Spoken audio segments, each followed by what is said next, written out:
కాలం వచ్చేసింది కాబట్టి అందరికీ ఆల్మోస్ట్ దగ్గులు, జలుబులు, తలనొప్పులు ఇంకా చెప్పాలంటే వాతాలు అనేటివి కామన్ అయిపోతాయండి. సో, హీట్ బాడీ ఉన్న వాళ్ళకైతే నో ప్రాబ్లమ్. అలాగే కూలింగ్ బాడీ అంటే చలవ ఒళ్ళు ఉంటుంది కదా! వాళ్ళకైతే జలుబు తొందరగా చేసే ఛాన్సెస్ ఉన్నాయన్నమాట. ఎందుకంటే వాళ్ళకి ఆల్మోస్ట్ బాడీ కూలింగ్ కాబట్టి ఈ చలికాలానికి ఇంకా ఓవర్ కూల్ అయ్యే ఛాన్సెస్ ఎక్కువగా ఉంటాయి. సో, దానికని ఈ కాళ్ళు లాగడం, వాతం రావడం అనేటివి వాళ్ళకి ఎక్కువ ఎఫెక్ట్ కొట్టే ఛాన్సెస్ ఉంటాయి. ఇంకా చిన్న పిల్లలకు కూడా. సో, దానికంటూ ఏంటంటే మెయిన్ పడుకునే ముందు ఆల్మోస్ట్ కాటను దూదనేది పెట్టుకుంటే ఈ చలిగాలి అనేది చెవుల్లో పోకుండా ఉంటుంది.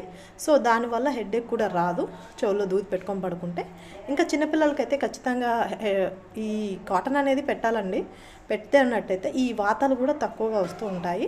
ఇంకా ఆల్మోస్ట్ అయితే హాట్ వాటర్ తాగడం చాలా బెనిఫిట్ నాకు తెలిసినంత వరకు. బాయ్.